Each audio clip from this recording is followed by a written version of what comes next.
Assalamualaikum warahmatullahi wabarakatuh. Tadi dikatakan mengingat Allah di segala aspek kehidupan. Pertanyaannya, bagaimana bisa mengingat Allah? Bagaimana bisa mengingat kalau kita belum pernah tahu atau belum pernah berjumpa? Sekian. Assalamualaikum warahmatullahi wabarakatuh. Waalaikumsalam warahmatullahi wabarakatuh. Jawab ringkas nggak bisa karena belum pernah bertemu. Cuman ada proses. Kita dikatakan ingat Allah pertama dari sisi ilmu dulu.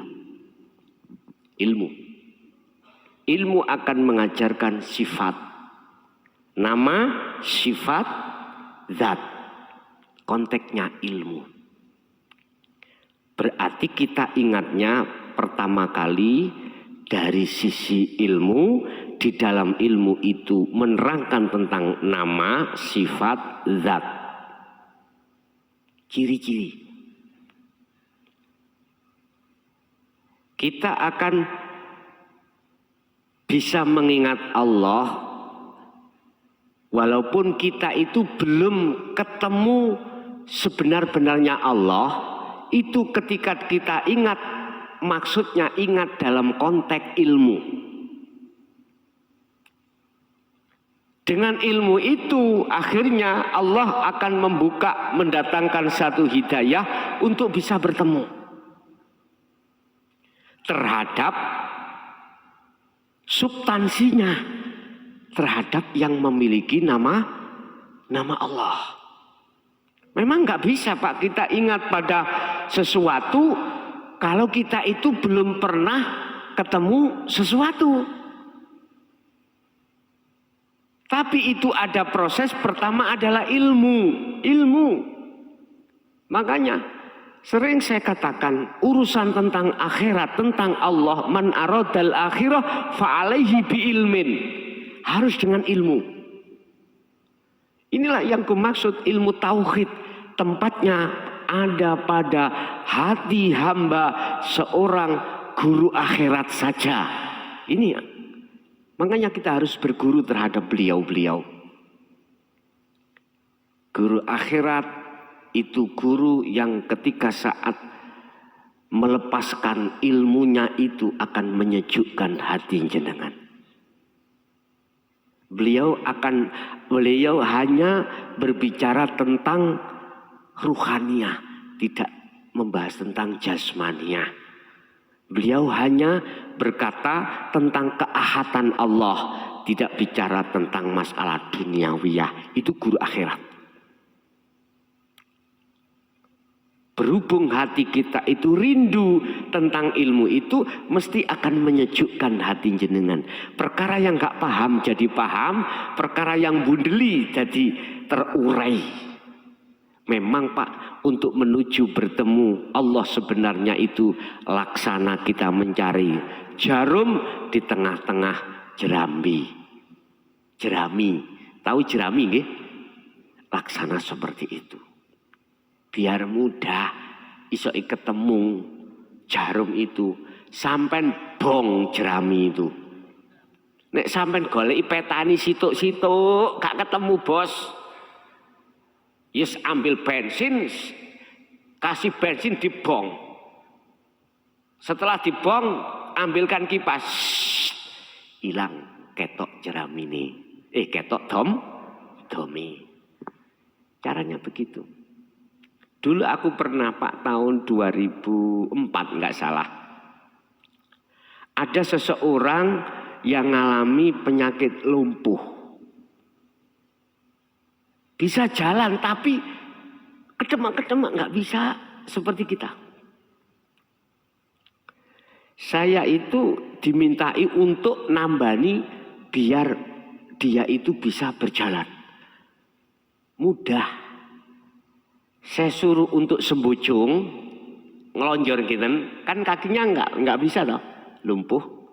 Saya ambilkan kawul Pak, tahu kawul? Ya jerami ini lho.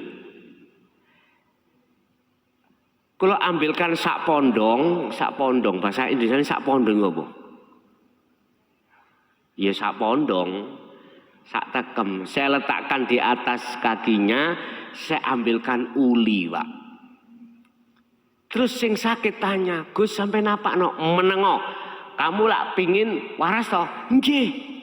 Meneng, Pak.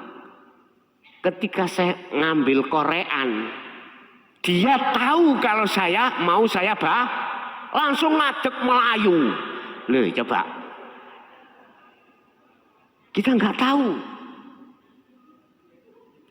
tahu. Saya mengikuti aja warid apa di dalam hatiku, bongen wis. Saya nggak mamang. Udah. Kan resiko Pak itu.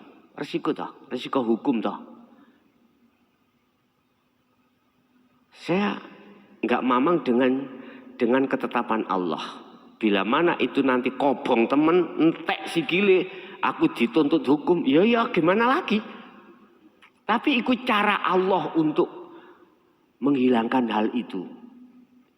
Hak, Pak. Jadi kalau ambilkan kawul, jerami itu pun garing. Saya suruh sembujung, saya kasih uli, dia tanya, mau diapain Gus? Udah kamu jangan bicara, kamu lah pengen sembuh toh? Iya.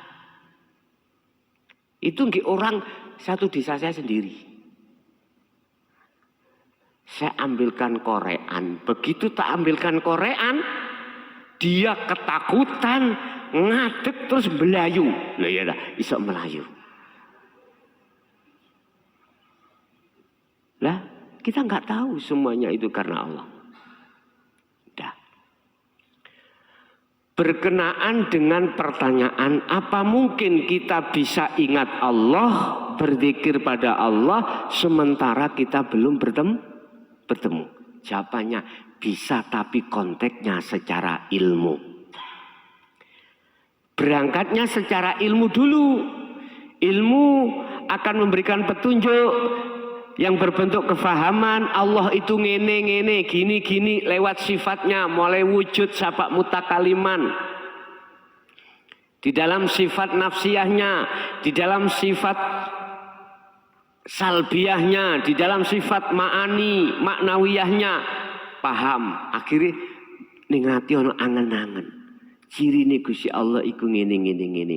Padahal belum bertemu sesungguhnya Allah. Kita itu bisa eling mengingat konteksnya secara ilmu. Akhirnya membuahkan satu hidayah, petunjuk ilmu itu. Lah disinilah Pak yang akan bisa menghantarkan ruhaniyah itu sampai pada Allah. Jadi konteksnya tadi zikir, ingat itu ada di ilmu. Makanya ilmu zikir sirul asrar wajib itu saya jelaskan. Itu nanti akan membuahkan kefahaman. Kefahaman itulah akan menjadikan petunjuk untuk jenengan praktek. Akhirnya aku sebut cara mengingat Allah seperti ini. Berarti konteks sampean dari sifat-sifat yang dibedah oleh sebuah ilmu. Nah, nanti kalau sudah betul-betul sampai pada ahad Allah ini, ya udah. Sehingga disebut fana'udz dzikri itu di situ. Anda sudah kefanaan, ingat pada Allah. Sudah enggak ingat Allah. Maksudnya enggak ingat, ya iku hakikatnya sesungguhnya ingat itu di situ. Kalau diri kita masih merasa kita itu mengingat Allah, itu belum masuk pada substansi sebetulnya zikir, Pak. Belum. Tapi itu proses. Dari syu'aul basyirah ke ainul basyirah sampai fana'ul zikri. Lah baru hakikate eling iku sesungguhnya kita tidak ingat. Tambah bingung Gus, bingung bandaan.